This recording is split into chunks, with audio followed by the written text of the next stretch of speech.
nabi saja diuji, yang padahal ujiannya pasti lulus, apalagi gedanya orang biasa.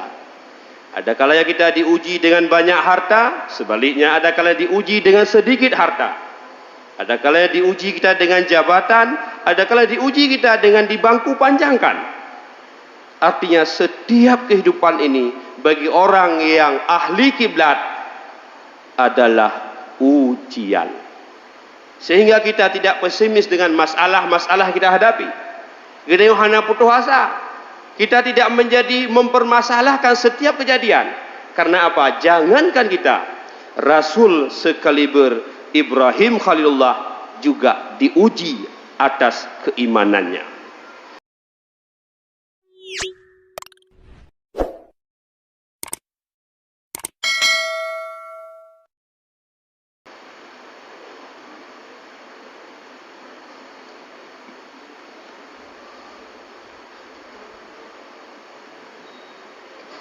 Bismillahirrahmanirrahim. Alhamdulillahi rabbil alamin. Allahumma salli wa sallim wa barik ala sayyidina Muhammad wa ala alihi wa sahbihi ajma'in. Ashhadu an la ilaha illallah wahdahu la syarika lah. وأشهد أن سيدنا محمدًا عبده ورسوله لا نبي بعده. Hadirin jamaah Jumat yang dimuliakan Allah Subhanahu wa taala. Hari ini kita berada di 13 Zulqa'dah. Artinya hanya berkisar lebih kurang 27 hari akan datang, akan sampai kita kepada bulan sekaligus hari raya Idul Adha, yaitu bulan Zulhijjah. Mengingatkan kita kepada satu perintah ya, sebahagian ulama mengatakan sunnah muakkad, ada yang mewajibkan, yaitu ibadah kurban. Jamaah dimuliakan Allah Subhanahu wa taala. Ibadah kurban adalah ibadah yang dilestarikan syariat oleh Rasulullah sallallahu alaihi wasallam, yang bermula dari penyembelihan Ismail alaihissalam oleh sang ayah Ibrahim Khalilullah.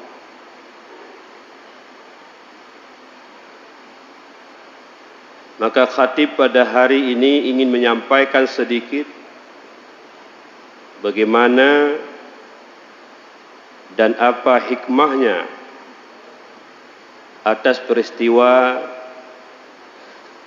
penyembelihan Ismail alaihissalam yang kemudian digantikan oleh kibas atau domba, sebagai pelajaran bagi kita sebagai umat Rasulullah sallallahu alaihi wasallam. Jamaah yang budiman, ketika Ismail alaihissalam telah bisa diajak untuk bersama Ibrahim sang ayah, untuk bisa membantu, untuk bisa berusaha bersama anaknya, Allah Subhanahu wa taala memerintahkan Ibrahim agar menyembelih putranya Ismail. Dalam surat As-Saffat ayat 102 Allah menceritakan, falamma balagha ma'us sa'ya Qala ya bunayya inni ara fil manami anni azbahuka.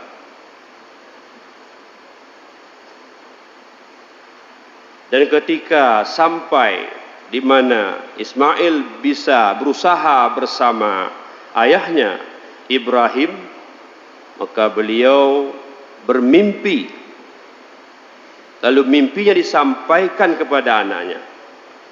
Apa mimpinya? Bahwa Ibrahim Khalilullah melihat dirinya menyembelih Ismail alaihissalam.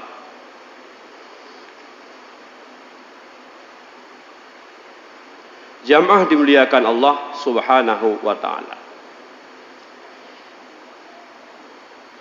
Bahwa ini asbahuka, sesungguhnya aku melihat diriku menyembelihmu. Ini malam pertama Ibrahim bermimpi, ia belum melaksanakan mimpinya. Ada kegamangan. Apakah ini benar wahyu Allah atau sekedar mimpi biasa?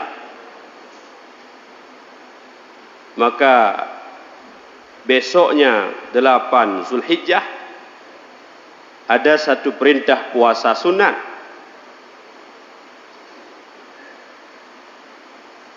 Namanya Tarwiyah. Lalu malam berikutnya bermimpi lagi. Beliau melihat bahwa beliau menyembelih putranya Ismail alaihissalam.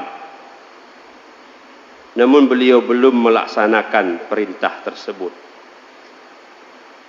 Namun beliau sudah mengetahui bahwa ini adalah perintah Allah.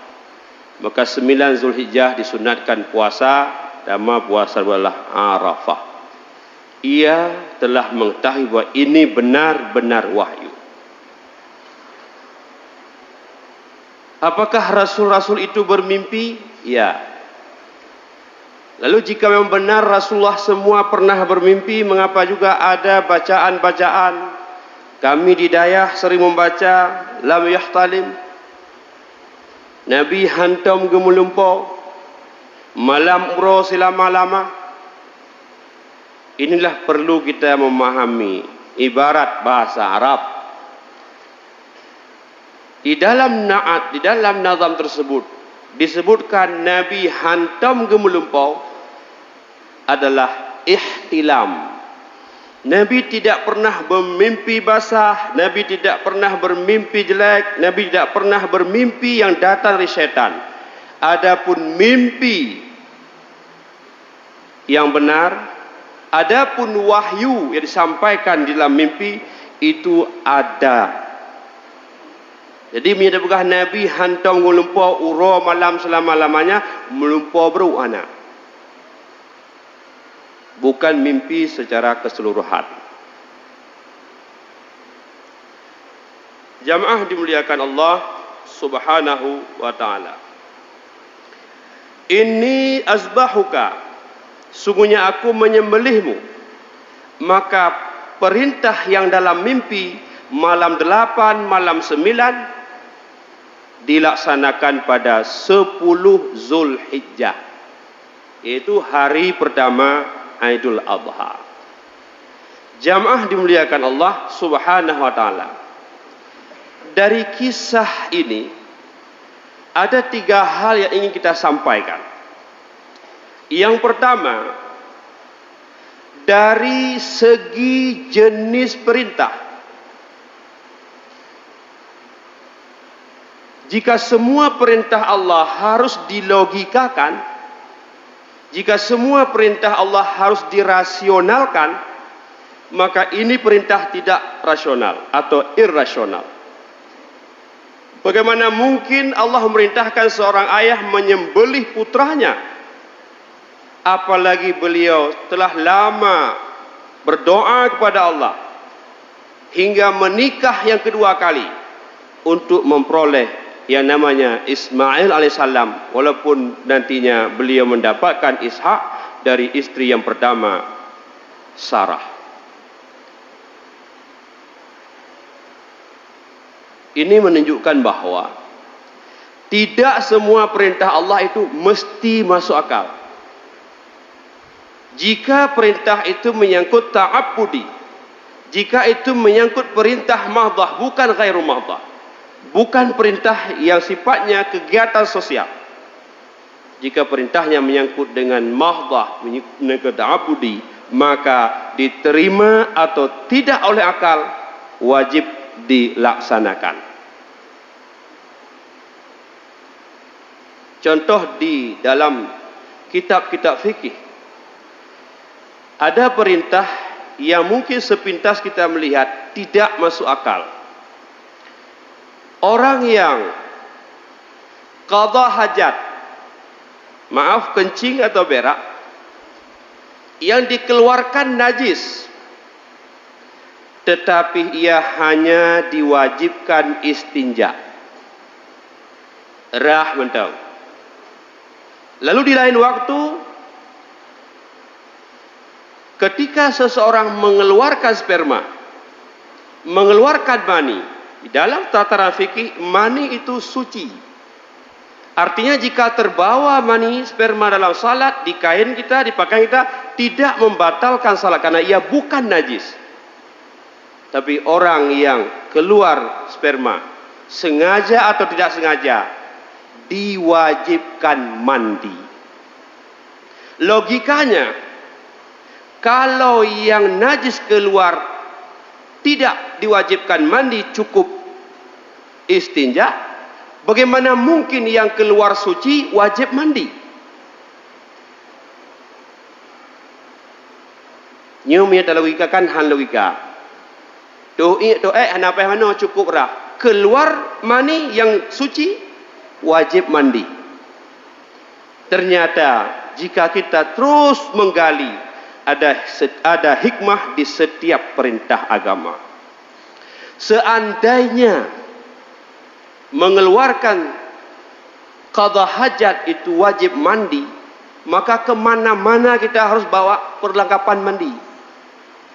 Dah duit kantor siji kata keinyak, kayak menolong. Dah duduk pada kafe kata keinyak, dah duit dah menolong. Itu memberatkan umat. Tetapi tidaklah setiap saat orang mengeluarkan sperma. Itu hikmah yang pertama. Yang kedua, secara rasio, orang yang qada hajat itu tidak menggunakan energi yang banyak. Tapi untuk mengeluarkan sperma butuh energi yang banyak. Maka untuk refresh dia mandi. Dengan kata lain, tidak semua perintah Allah mesti logika. Perintah menyembelih Ismail kepada ayahnya Ibrahim Khalilullah tidaklah mesti masuk akal. Setiap perintah Allah sami'na wa ta'na. Ini yang pertama. Yang kedua, yang diperintah.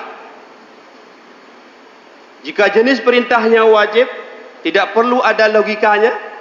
Yang kedua, yang diperintah Ibrahim dan Ismail. Kenapa mereka harus diuji? Toh mereka telah lama mengikuti ujian-ujian dan selalu berhasil. Bahkan Ibrahim mendapat gelar Khalilullah. Kenapa Allah memerintah menguji kembali Ibrahim agar mematuhi perintahnya menyembelih putranya? Para ulama mengatakan bahwa ini adalah pelajaran besar bagi kita. Jangankan kita, Nabi saja diuji yang padahal ujiannya pasti lulus. Apalagi gedanya orang biasa. Ada kalanya kita diuji dengan banyak harta, sebaliknya ada kalanya diuji dengan sedikit harta. Ada kalanya diuji kita dengan jabatan, ada kalanya diuji kita dengan di bangku panjangkan. Artinya setiap kehidupan ini bagi orang yang ahli kiblat adalah ujian. Sehingga kita tidak pesimis dengan masalah-masalah kita hadapi. Kita hanya putus asa. Kita tidak menjadi mempermasalahkan setiap kejadian. Karena apa? Jangankan kita, Rasul sekaliber Ibrahim Khalilullah juga diuji atas keimanannya. Jamaah dimuliakan Allah Subhanahu wa ta'ala. Yang ketiga, materi ujian. Padahal Ibrahim punya banyak harta. Bahkan beliau punya 2 orang istri. Bahkan beliau adalah seorang rasul. Mengapa tidak diperintahkan saja menyembelih domba, menyembelih onta, menyembelih kambing? Mengapa harus anaknya yang disembelih? Ini pelajaran bagi kita, bahwa untuk sampai kepada Allah, karena kurban itu maknanya adalah untuk mendekatkan diri kepada Allah. Tidak akan dekat seseorang dengan Allah kecuali dia harus dekat dengan sama manusia. Cara mendekatkan diri dengan Allah, dekatlah dengan manusia di musim haji saat 10 Zulhijjah, Tasyrik 11, 12, 13 disunatkan untuk berkurban. Mengapa Ibrahim diperintahkan untuk menyembelih Ismail? Karena semua kita tahu, di dalam banyak ayat Allah selalu menyatukan harta dan anak. Al-malu wal banun, bahwa harta, bahwa anak itu adalah perhiasan. Bahwa harta, anak itu bahagian tidak bisa dipisahkan dari kehidupan manusia. Allah ingin mengatakan kepada kita, ingin dekat kepadanya, kita harus merelakan harta, harus merelakan sesuatu yang paling kita cintai. Jika kita tidak merelakan apa yang kita cintai di jalan Allah, maka belumlah sempurna iman kita. Di akhir, di ujung ayat kisah ini, Allah katakan, inna hadza lahuwal balaul mubin. Sesungguhnya ini perintah menyembelih Ismail hanyalah ujian yang nyata. Artinya setiap manusia akan mendapatkan ujian-ujian atas keimanannya, baik itu sebagai umat, bahkan sampai kepada Rasul-Rasul Allah Subhanahu wa ta'ala. Jamaah dimuliakan Allah Subhanahu wa ta'ala. Alladzi khalaqal mauta wal hayata linabluwakum ayyukum ahsanu amala. Dijadikan kematian, dijadikan kehidupan, Allah ingin melihat siapa yang lebih baik amalnya. Bagaimana mungkin kita bisa mengisap rokok sehari 2-3 bungkus, lalu setiap tahun tidak mampu menyembelih seekor domba? Bagaimana mungkin kita di rumah penuh dengan perabot mewah, kendaraan kita mewah, bukan 1 bahkan 2, 3, lalu kita tidak melaksanakan kurban di setiap tahun yang paling mahal seekor kambing hanya mungkin 2,5 juta.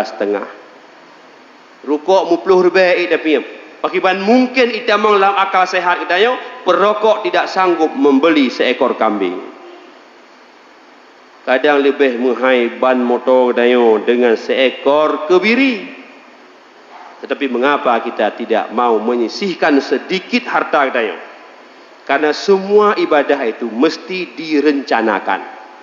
Uronya sudah sampaikan masih punya kesempatan panjang, 27 hari kemudian untuk mempersiapkan, untuk tahu rumah tapet mata riat. Mungkinkah dengan tak copen 2 juta di tengah dia menjadi gasian? Mungkinkah kita copen 2,2 juta menjadi bangkrut? Maka oleh karena itu berkurbanlah. Berkurbanlah. Sisihkan sebahagian harta kita untuk dijadikan sebagai sembelihan kita di hari-hari nahar kelak. Jamaah yang dimuliakan Allah Subhanahu wa ta'ala, maka dalam kehidupannya semua perintah Allah yang mahdah gedanya cukup mengatakan sami'na wa ta'ana.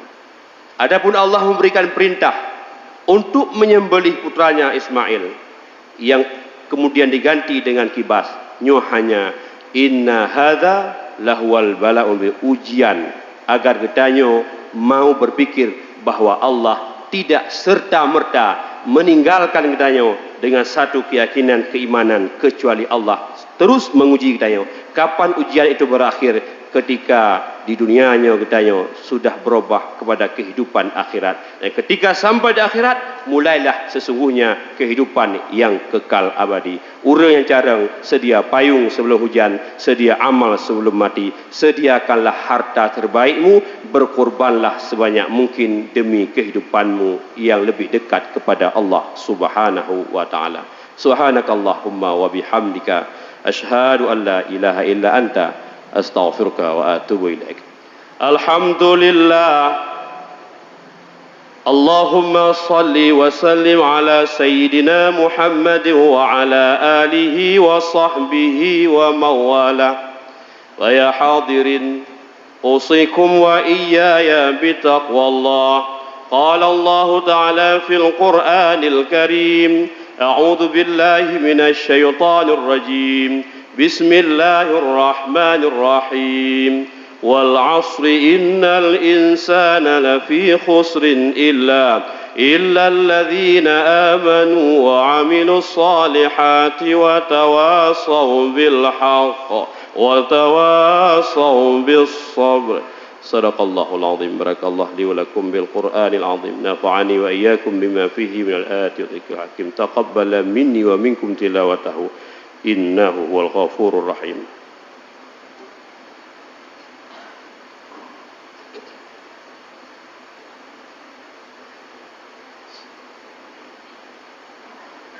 Alhamdulillah. Allahumma salli ala sayyidina Muhammad wa ala alihi wa sahbihi ajma'in. Ayuhan nas, ittaqullah ittaqullaha haqqa tuqatih wa la tamutunna illa wa antum muslimun.